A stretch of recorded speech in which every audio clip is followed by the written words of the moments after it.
Selamat datang di Historipedia.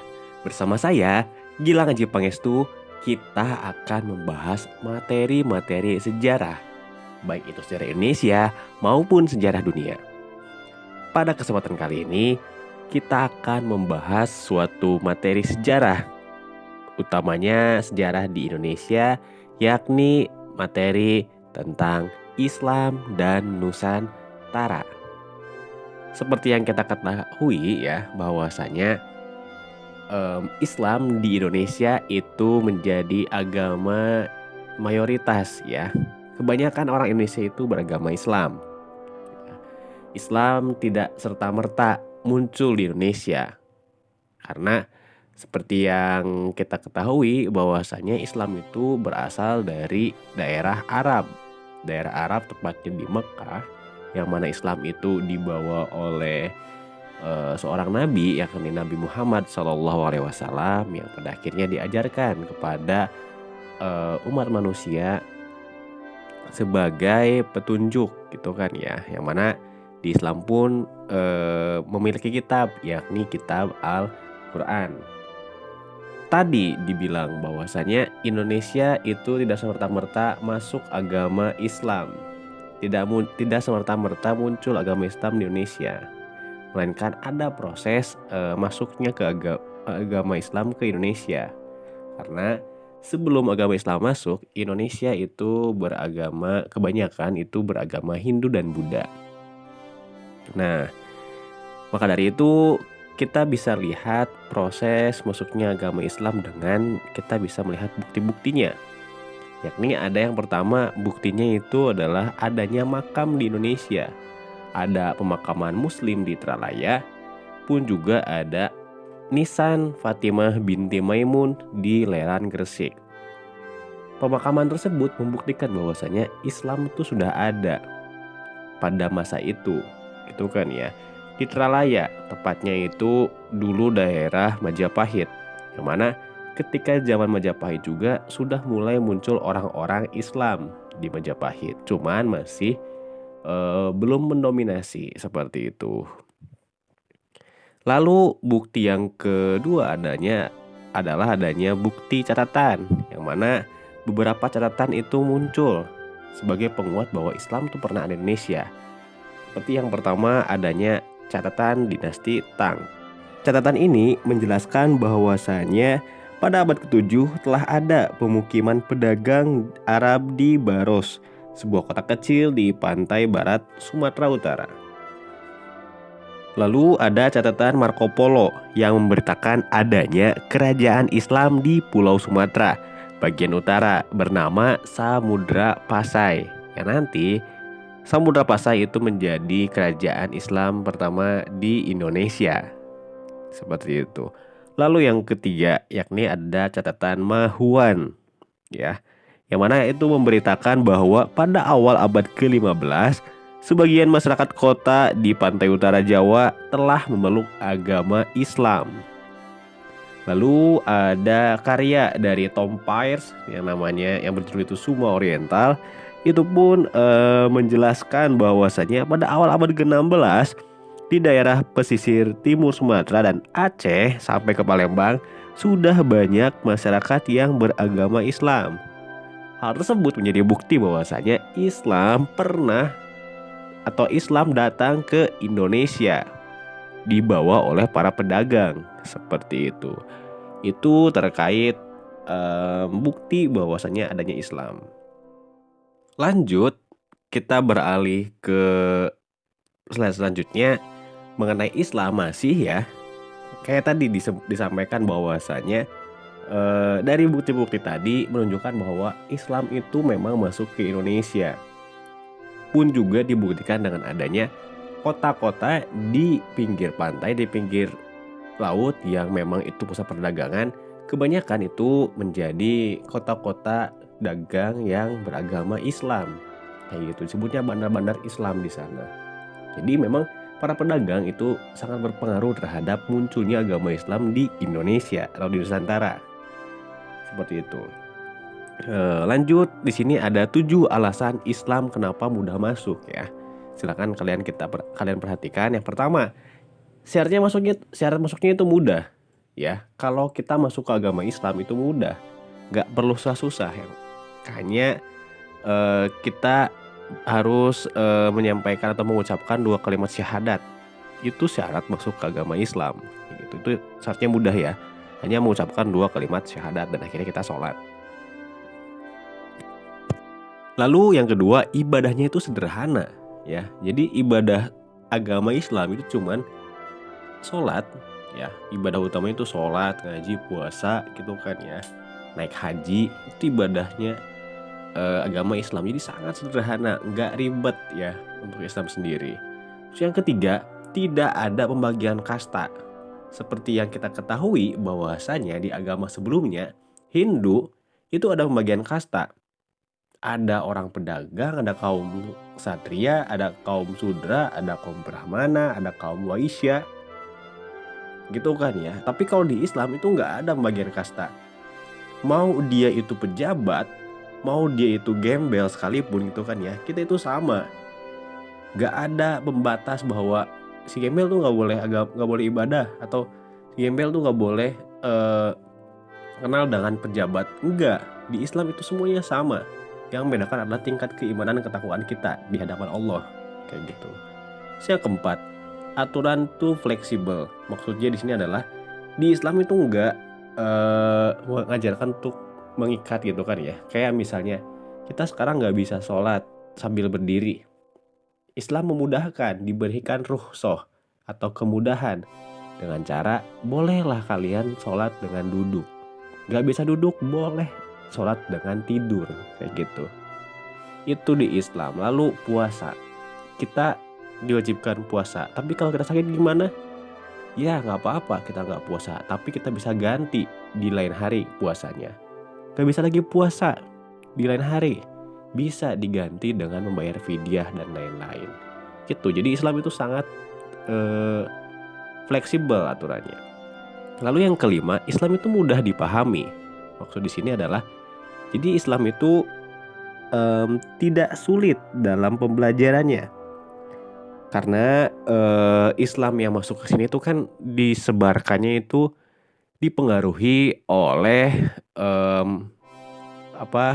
jadi ada suatu penggabungan budaya Islam dengan budaya asli sini, sehingga tidak sulit dalam mempelajarinya, kayak gitu. Terus yang keenam, yakni Islam masuk secara damai. Tidak ada peperangan ketika Islam masuk ke sini. Semuanya dengan cara damai. Tidak ada paksaan seperti itu. Itu tentang Islam. Dan yang terakhir, itu kenapa Islam mudah masuk? Karena runtuhnya kerajaan Majapahit, yang mana itu adalah kerajaan Buddha terakhir ya yang ada di Indonesia. Sehingga ketika Majapahit runtuh, ya sudah, tinggal mulai muncullah kerajaan-kerajaan Islam. Disitulah titik balik atau turning point Islam itu maju di Indonesia. Selanjutnya ada saluran-saluran masuknya Islam ke Indonesia. Yang pertama itu adalah saluran perdagangan. Seperti yang dibahas sebelumnya, bahwasanya Islam itu masuk ke Indonesia rata-rata itu ya dari perdagangan. Kenapa perdagangan? Karena Indonesia itu sebagai pusat jalur perdagangan ya, pusat jalur sutra juga, bagian dari jalur sutra yang mana para pedagang tuh banyak datang singgah di Indonesia. Nah, untuk kota-kota yang dekat dengan jalur perdagangan itu biasanya banyak dikunjungi oleh orang-orang dari berbagai macam, gitu kan ya. Utamanya pasti ada orang Islam. Ketika orang Islam datang ke Nusantara ya, mereka niat awalnya berdagang di situ sambil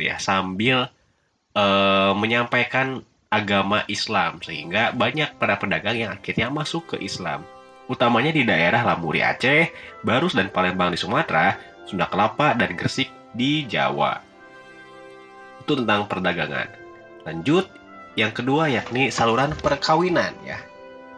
Ini sebenarnya ada kaitannya dengan saluran perdagangan. Ketika misalnya udah datang nih orang-orang para pedagang ke Indonesia atau ke Nusantara, itu akhirnya terjadilah suatu perkawinan. Ya kan, nggak mungkin orang dagang ke sini sendirian, tinggal lama di sini, dan akhirnya nggak nikah gitu kan ya. Pada akhirnya pasti akan nikah, dan akhirnya ketemu orang sini Yang tadinya dia bukan Islam, karena nikah sama orang Islam akhirnya ikut Islam.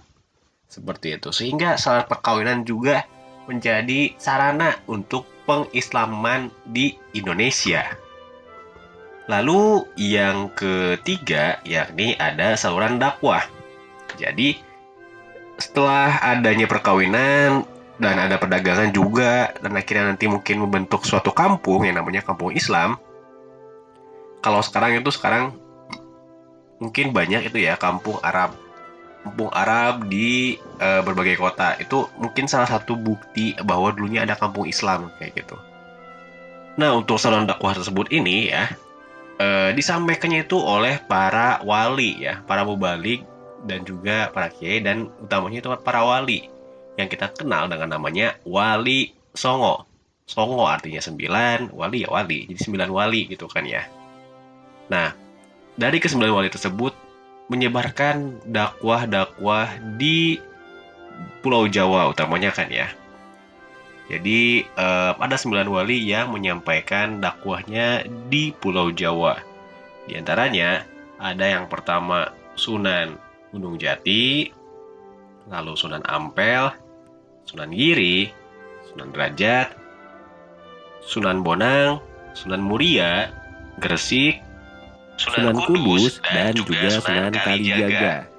Itulah para wali yang pada akhirnya menyebarkan agama Islam melalui sarana dakwah di Nusantara, utamanya di Pulau Jawa.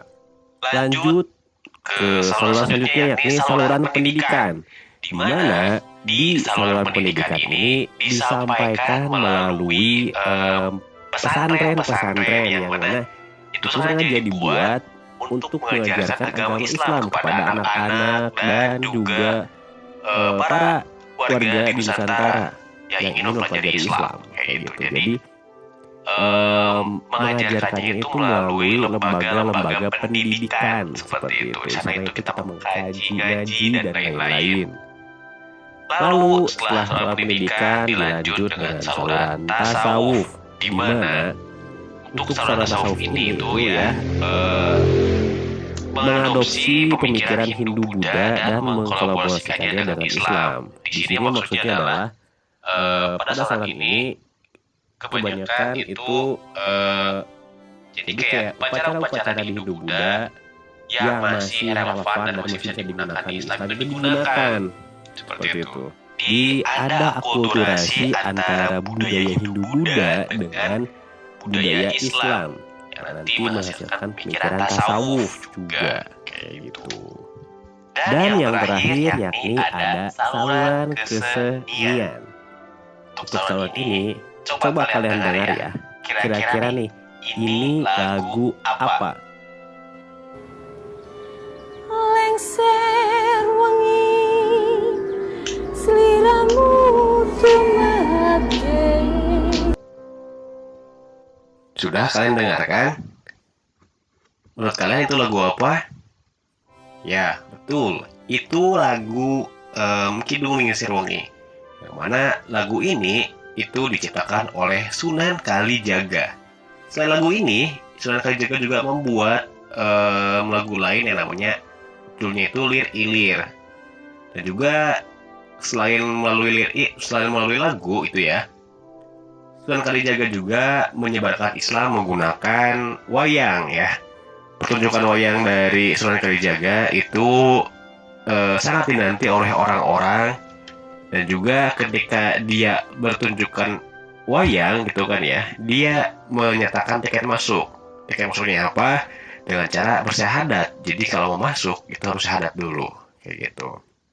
Lalu selain dari Sunan Kalijaga juga ada Sunan Bonang. Sunan Bonang itu mempopulerkan lagu Tombo Ati, dan juga dia itu mempopulerkan gamelan, yang mana itu juga mengambil dari agama Hindu gamelan tersebut ya. Tapi dipopulerkan oleh Sunan Bonang menghasilkan gamelan yang bernuansa Islami seperti itu. Itulah terkait materi mengenai Islam dan Nusantara. Bagaimana sih Islam masuk ke Indonesia gitu kan ya. Jadi dengan adanya materi ini kita tahu bahwasanya Islam itu tidak serta-merta masuk ke Indonesia, melainkan perlu proses yang panjang untuk masuk ke Indonesia. Dan juga nggak mudah kan ya, walaupun pada akhirnya orang-orang gampang menerimanya. Itulah materi hari ini, cukup sekian dari saya. Terima kasih sebelumnya, tetap semangat, tetap jaga kesehatan kalian. Salam Historia. Wassalamualaikum warahmatullahi wabarakatuh.